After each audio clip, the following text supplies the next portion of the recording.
गौतम बुद्ध रोज अपने शिष्यों को उपदेश देते थे।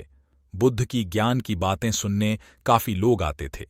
एक व्यक्ति गौतम बुद्ध का प्रवचन सुनने रोज नियम से आता था और उनकी सारी बातें सुनता था।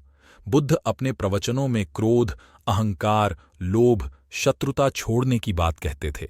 बुद्ध के प्रवचनों का सार यही था कि इन बुरी बातों को छोड़े बिना जीवन में शांति मिल सकती है। एक दिन उस व्यक्ति ने गौतम बुद्ध से कहा कि तथागत, मैं रोज नियम से आपके प्रवचन सुन रहा हूं, लेकिन मुझे कोई लाभ नहीं मिल रहा है। आपकी सारी बातें सच है, लेकिन मेरे जीवन में इनसे कोई बदलाव नहीं आ रहा है। बुद्ध ने उस व्यक्ति से पूछा कि तुम कहाँ रहते हो? उसने जवाब दिया कि मैं श्रावस्ती में रहता हूं। बुद्ध ने पूछा, ये जगह यहां से कितनी दूर है? उस व्यक्ति ने जगह की दूरी बताई। इसके बाद बुद्ध ने फिर पूछा, तुम वहां कैसे जाते हो? व्यक्ति ने बताया कि कभी घोड़े पर, कभी बैलगाड़ी पर बैठकर जाता हूं। बुद्ध ने फिर पूछा कि तुम्हें वहां पहुंचने में कितना समय लगता है? व्यक्ति ने पहुंचने का समय भी बता दिया। इसके बाद बुद्ध ने अंतिम प्रश्न पूछा कि क्या तुम यहां से बैठे बैठे ही श्रावस्ती पहुंच सकते हो? इस प्रश्न के जवाब में व्यक्ति ने कहा कि गुरुजी, ये कैसे संभव है? इसके लिए तो चलना पड़ेगा, तभी मैं वहां पहुंच सकता हूं। बुद्ध बोले कि हम चलकर ही हमारे लक्ष्य तक पहुंच सकते हैं। ठीक इसी तरह जब तक हम अच्छी बातों का पालन नहीं करेंगे, उन पर चलेंगे नहीं, तब तक हम पर प्रवचनों का कोई असर नहीं होगा। सिर्फ अच्छी बातें सुनने से हमारा जीवन नहीं बदलता है। हमें प्रवचन को समझना होगा और उन्हें अपने जीवन में अपनाना होगा। व्यक्ति को बुद्ध की बातें समझ आ गईं और उस दिन के बाद उसने भी बुद्ध के बताए मार्ग पर चलना शुरू कर दिया। बुद्ध के प्रवचनों से व्यक्ति की सोच बदल गई और उसका मन शांत हो गया। इस छोटी सी कथा की सीख यह है कि अगर हम मन शांत करना चाहते हैं तो हमें क्रोध, लोभ, मोह, अहंकार को तुरंत छोड़ देना चाहिए। इन बुराइयों की वजह से हमारा मन अशांत रहता है, शांति नहीं मिलती है। अब हम आपको ले चलते हैं दूसरी कहानी की तरफ। ऐसा ज्ञान किसी का काम नहीं जिसकी वजह से दूसरों को हानि होती है। एक प्रचलित कथा के अनुसार पुराने समय में एक व्यापारी को अपना व्यापार बढ़ाने के लिए साझेदार की जरूरत थी। ये बात उसने अपने साथी व्यापारियों को भी बताई। कुछ दिनों के बाद उसके पास एक व्यक्ति आया और बोला कि वह साझेदार बनना चाहता है। व्यापारी को साझेदार चाहिए था, तो उसने उसे भी अपने व्यापार में शामिल कर लिया। अब दोनों साझेदार व्यापार करने लगे। उनका काम तेजी से बढ़ रहा था। एक दिन व्यापारी का एक दोस्त उससे मिलने आया तो उसने साथी साझेदार को देखा। दोस्त पहचान गया कि ये तो एक ठग है, चोरी करता है। व्यापारी का मित्र शास्त्रों का जानकार था। उसने पढ़ा था कि कभी भी किसी की बुराई नहीं करनी चाहिए, इसीलिए उसने नए साझेदार की प्रशंसा की। मित्र ने व्यापारी से कहा कि तुम्हारा नया साझेदार जिसके साथ काम करता है, उसका विश्वास जीत लेता है।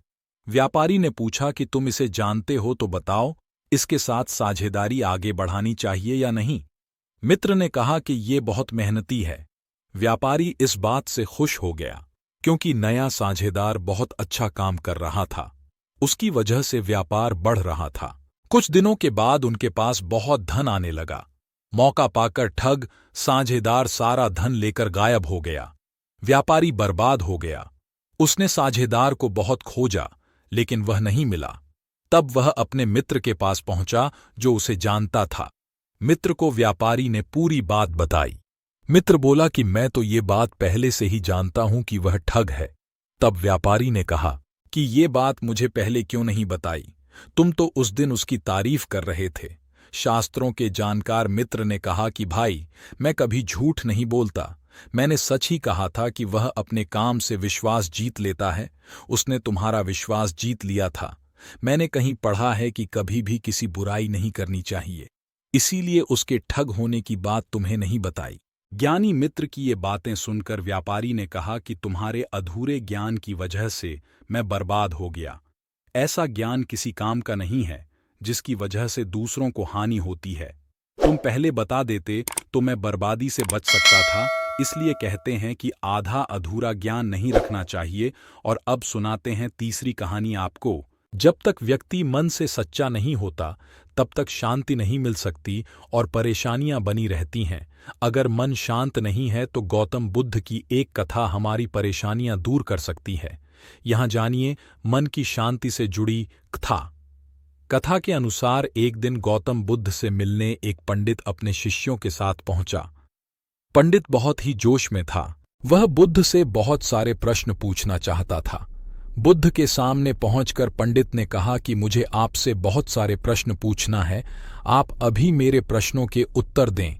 बुद्ध ने कहा कि मैं तुम्हारे सभी प्रश्नों के उत्तर दूंगा, लेकिन तुम्हें मेरी एक बात माननी होगी।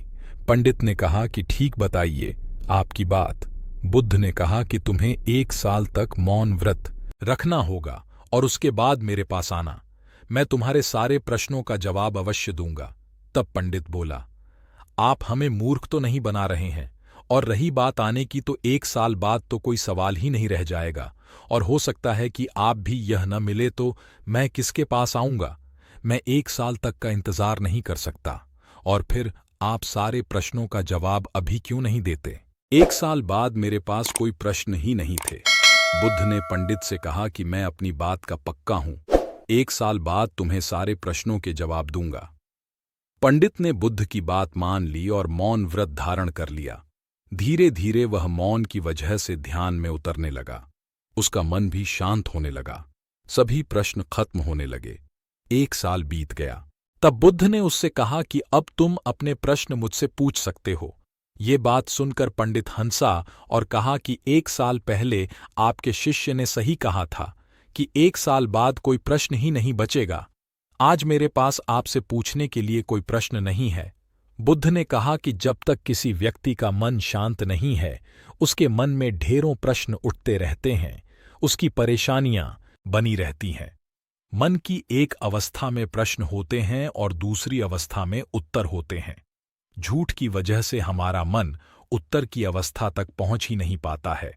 मौन की वजह से हमारा मन दूसरी अवस्था में पहुंच जाता है, जहां हमारे पास उत्तर ही उत्तर होते हैं।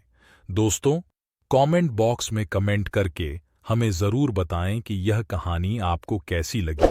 और इंस्पायर्ड बुक्स यूट्यूब चैनल को सब्सक्राइब जरूर करें। वीडियो देखने के लिए धन्यवाद आपका।